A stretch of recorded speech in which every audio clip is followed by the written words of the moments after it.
सुशांत सिंह राजपूत के मामले से पहले कोई भी बड़े सुपरस्टार्स और उनके बच्चों पर हाथ डालने की कोशिश नहीं करता था, लेकिन इस काम को अंजाम दिया समीर वानखेड़े ने।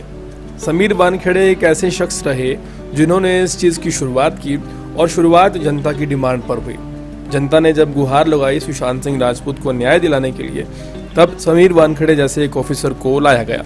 इसी बीच एक गिरफ्तारी और हुई, वो थी महाराष्ट्र के मंत्री के दामाद की, जिसके ऊपर गंभीर आरोप लगे।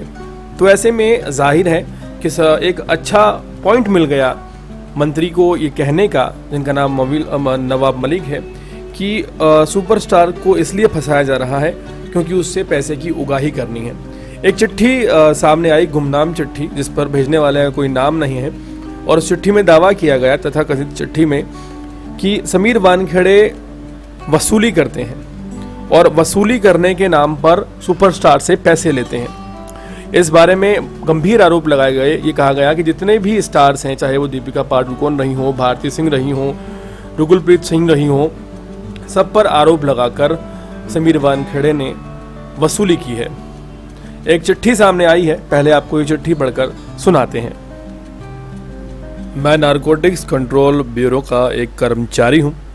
पिछले 2 वर्षों से मुंबई कार्यालय में कार्यरत हूँ। पिछले वर्ष जब एनसीबी को सुशांत सिंह राजपूत मामले में ड्रग एंगल से जांच सौंपी गई थी, तब गत महानिदेशक राकेश अस्थाना ने एसआईटी का गठन किया था।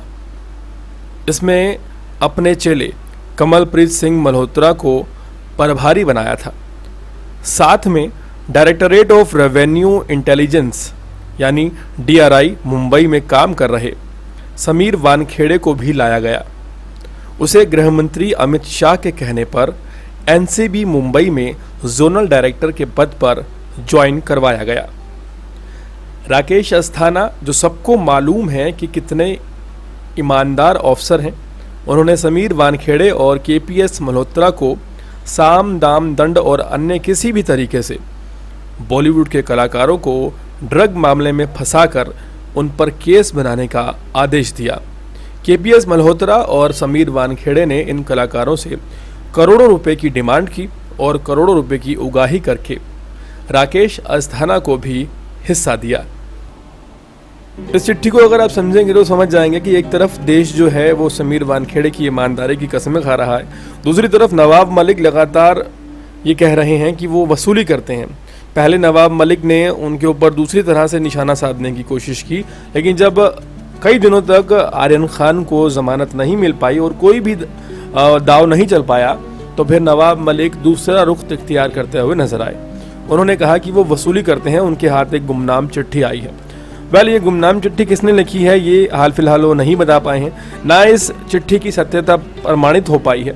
लेकिन साथ ही आपको एक बात बता दें कि जो समीर वानखेड़े हैं, उन्होंने वर्ल्ड कप की ट्रॉफी रोक दी थी और ये कहा था कि इसकी एक्साइज ड्यूटी भरनी होगी, अदरवाइज इस ट्रॉफी को आप नहीं ले जा सकते।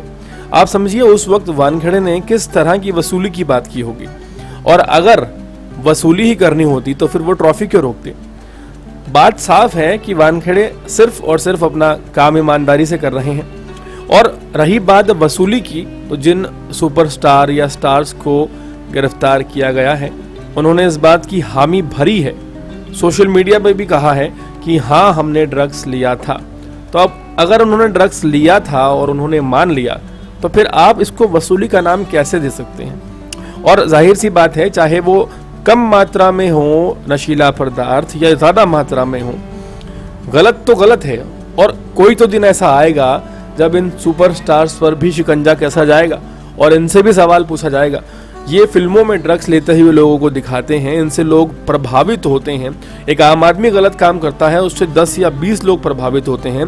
एक सुपरस्टार का बेटा जब गलत काम करता है और उसके ऊपर नकेल नहीं कसी जाएगी, तो लाखों करोड़ों लोग प्रभावित होंगे। उसका जिम्मेदार कौन होगा। तो ऐसे में सवाल उठाना अपने आप में एक चौंकाने वाली बात है। और साथ ही साथ जो लोग खुद मान चुके हैं कि वो लोग नशा करते थे और इन सब चीज़ों को अपने पास रखते थे, उनके पक्ष लेना और कहना कि उनको फंसाया जा रहा है, ये तो खुद से झूठ बोलने वाली बात है। और इस तरह से नवाब मलिक क्या साबित करना चाहते हैं और क्यों एक ईमानदार अफसर पर इस तरह के लांछन लगा रहे हैं, ये सोचने का विषय है। पहले इस पूरे मामले में आपकी क्या राय है कमेंट सेक्शन में ज़रूर बताएं और इसी तरह की अपडेट जुड़े रहने के लिए हमारे चैनल को सब्सक्राइब करें ताकि अब तक पहुँचता रहे हमारा हर लेटेस्ट अपडेट।